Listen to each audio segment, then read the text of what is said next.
Вітаем, вы слухаеце курс аўдыёлекцыі на палатно. Гэта серыя падкастаў пра дзікі захад. У ёй мы даследуем невядомыя тэрыторыі, легендарныя постаці і цікавыя гісторыі, якія сфарміравалі дзікі захад. Што робіць дзікі захад такім захапляльным? Легендарныя перастрэлкі, дзёрзкія разбойнікі ці суровыя праваахоўнікі. Магчыма, гэта дух прыгод і абяцання новага пачатку. Дзікі захад – гэта сумесь фактаў і выдумкі, міфаў і рэальнасці. Галівуд і літаратура рамантызавалі гэты перыяд, але рэальныя гісторыі іншыя і яшчэ больш пераканаўчыя.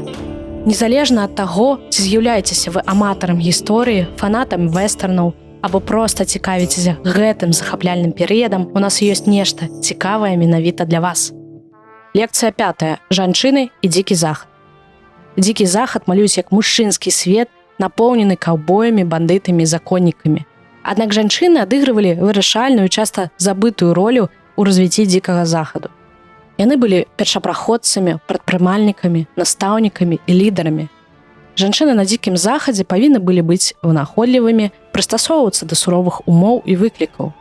Яны кіравалі гаспадаркамі, працавалі разам з мужчынамі ў палях і прадпрыемствах. Сацыяльны статус жанчын на дзікім захадзе залежаў ад многіх фактараў, уключаючы эканамічнае становішча сям'і і культурныя традыцыі. Жанчыны з заможных сем'яў мелі больш магчымасцей для адукацыі і сацыяльнага ліфта. У той час, як жанчыны з бедных сем'яў часта абмяжоўваліся ў правах і займаліся цяжкай фізічнай працай. Адукацыя для жанчын на дзікім захадзе была абмежаваная, але ўсё ж даступнай. Шмат дзяўчынак наведвалі пачатковыя школы, якія стваралі мясцовыя суполкі ці рэлігійныя групы. У некаторых гарадах былі школы з больш высокім узроўнем адукацыі. Тым не менш, магчымасць для навучання ў каледжах была абмежаваная і часта недаступна для большасці жанчын з-за сацыяльных і эканамічных абставін. Вядома, жанчыны на дзікім захадзе змагаліся за свае правы. Некаторыя з іх сталі вядомымі актывісткамі за жаночыя правы. Напрыклад, Вайомінг стаў першым штатам, які ў 1869 годзе даў жанчыны права галасаваць. У іншых штатах жанчыны таксама актыўна ўдзельнічалі ў рухах за выбарчае права і грамадзянскія правы. Умовы, гігіена і быт на дзікім захадзе былі вельмі няпростымі. Гігіенічныя сродкі, такія як пракладкі, не былі распаўсюджаныя ў той час. Жанчыны выкарыстоўвалі самаробныя тканёвыя пракладкі, якія можна было шмат разоў мыць і далей выкарыстоўваць. Шматлікія дамы ў сельскай мясцовасці былі аддаленыя ад аптэк і крамаў. Таму жанчыны часта самі выраблялі неабходныя прадметы для гігіены і догляду за целам.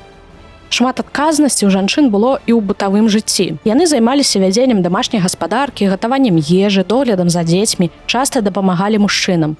У гарадах жанчыны маглі працаваць настаўніцамі, швачкамі, прадаўшчыцамі, удзельнічалі ў сямейным бізнесе. Жанчыны часта выконвалі некалькі роляў.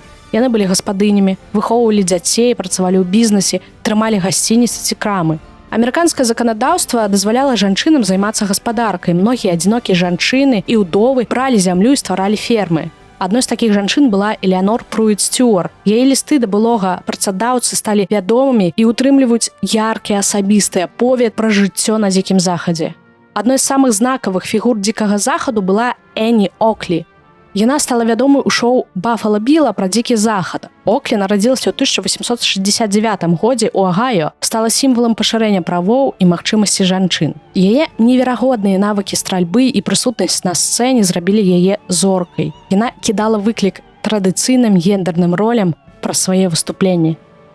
Яшчэ адной выдатнай жанчынай была Каламіці Джейн. Яна вядома сваім авантурным духам і нетрадыцыйным ладам жыцця. Джейн была вядомая як следапыт і нават салдат. Яна прыняла мужчынскі лад жыцця, насіла мужчынскую вопратку і займалася дзейнасцю, якая традыцыйна лічылася мужчынскай. Яна праславілася сваімі навыкамі выжывання і здольнасцю кіраваць конямі, страляць і змагацца. Яна ўдзельнічала ў вайсковых аперацыях супраць індзейцаў, што таксама было нязвыклым для жанчын таго часу. Аднак многія гісторыі пра Каламіці Джейн былі часткова або цалкам выдуманымі. Але і яны сталі часткай амерыканскага фальклору. Яшчэ адна жанчына, Мэра Элен Плезант, была афраамерыканкай і прадпрымальніцай, а таксама актывісткай за грамадзянскія правы. Плезант кіравала пансіянатамі ў Сан-Францыска і выкарыстоўвала свае фінансы для развіцця падземнай чыгункі. Адной з самых вядомых педагогаў была Мэри Філдс. Яна нарадзілася ў рабстве ў Фларыдзе і атрымала свабоду пасля грамадзянскай вайны і потым пераехала ў Монтану. У Монтане яна стала першай афраамерыканкай, якая працавала паштальёнам. Філдс ездзіла з дробавіком, каб абараніць сябе ад бандытаў і дзікіх жывёл. Так, сапраўды, жанчыны на дзікім захадзе любілі кідаць выклік гендерным ролям. Яны маглі станавіцца і законнікамі, і злачынцамі.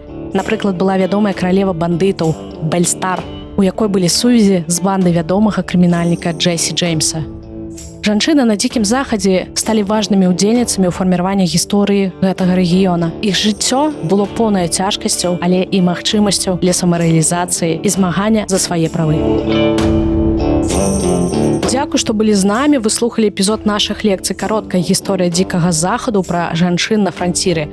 У наступным эпізодзе мы раскажам пра тое, хто прыдумаў той дзікі захад, які мы з вамі ведаем, і ці быў ён у рэальнасці такім.